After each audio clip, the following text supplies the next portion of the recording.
Next question देखते हैं। Next question कहता है कि एक कैपेसिटर है जिसकी कैपेसिटेंस C है और इस कैपेसिटर को V वोल्ट तक चार्ज किया गया।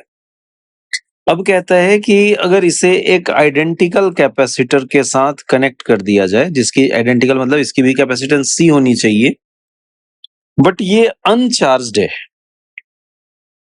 कैपेसिटेंस C है एंड इट इज अनचार्ज्ड।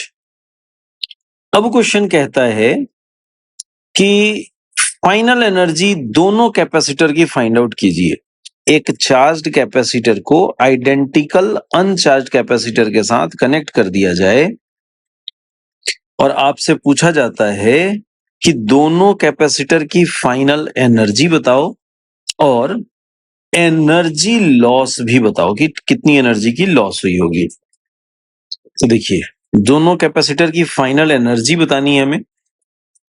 सबसे पहले तो हम कॉमन पोटेंशियल फाइंड आउट करेंगे और common potential VCM can be given as C1 V1 plus C2 V2 by C1 plus C2। C1 की वैल्यू C है, V1 की वैल्यू V है, C2 की वैल्यू भी C है, V2 की वैल्यू 0 है क्योंकि ये अनचार्ज था। डिवाइडेड बाई C1 की जगह C, C2 की जगह C। इसकी वैल्यू कितनी आ जाएगी? CV by 2C। C से C कैंसल हुआ एंड हमें मिलता है common potential VCM is equal to V by 2। अब नेक्स्ट हम एनर्जी फाइंड आउट करते हैं। तो final energy of capacitor C1 will be equal to half C और फाइनल पोटेंशियल कितनी है? V by 2। So it will be equal to half of CV square by 4 या फिर इसे हम कह सकते हैं CV स्क्वायर बाई 8। ये पहले कैपेसिटर की फाइनल एनर्जी है। Similarly final energy of capacitor C2 अगर फाइंड आउट करेंगे तो वो भी ऐसा ही होगा, हाफ C और कॉमन पोटेंशियल तो दोनों कैपेसिटर के लिए सेम होगा ही, तो V बाई 2 का square and it will be equal to once again CV square by 8। दोनों सेम होंगे, दोनों इक्वल होंगे, ये एक ही चीज है दोनों। ओके, तो फाइनल एनर्जी हमें दोनों कैपेसिटर की मिल गई। अब हम कैलकुलेट करना चाहते हैं एनर्जी लॉस।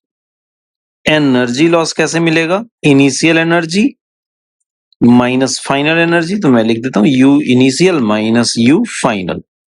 इनिशियल में सिर्फ एक ही कैपेसिटर चार्ज था, दूसरा कैपेसिटर चार्ज ही नहीं था, यानी दूसरे के पास कोई एनर्जी नहीं रही होगी, एनर्जी सिर्फ पहले कैपेसिटर के पास रही होगी।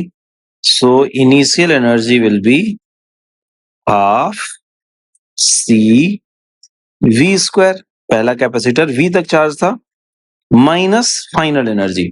फाइनल एनर्जी में हम दोनों कैपेसिटर की फाइनल एनर्जी कैलकुलेट कर रखे हैं, तो दोनों की एनर्जी को ऐड कर देते हैं। So minus CV square by 8 plus CV square by 8। दोनों कैपेसिटर की एनर्जी CV स्क्वायर बाई 8 और CV स्क्वायर बाई 8 थी।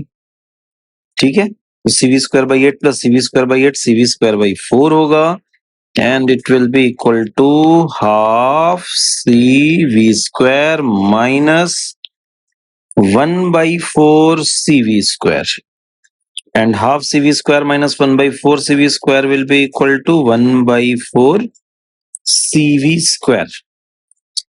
तो यहां से हम ये देख सकते हैं कि इनिशियली, इसे मैं और जनरलाइज करना चाहूंगा, इनिशियली अगर एक कैपेसिटर चार्ज था और उसकी एनर्जी U थी, ये दो कैपेसिटर्स में डिवाइड होगा और दोनों के पास जो एनर्जी आएगी वो U by 4 and U by 4 होगा। U/4 प्लस U/4 तो U/2 होता है, टोटल एनर्जी U थी, तो U/4 प्लस U/4 U/2 होगा एंड साथ में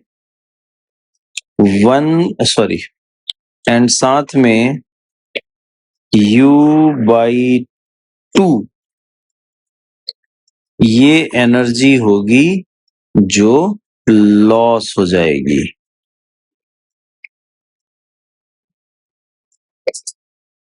आप यहाँ पे देखिए, टोटल एनर्जी अगर कैलकुलेट करते हैं हम इनिशियल, तो हाफ CV² होता है, हाफ CV² का हाफ 50% एनर्जी का तो लॉस हो गया। जो मैंने लिखा, टोटल एनर्जी अगर U कंसिडर करता हूं तो U/2 एनर्जी का तो लॉस हो गया।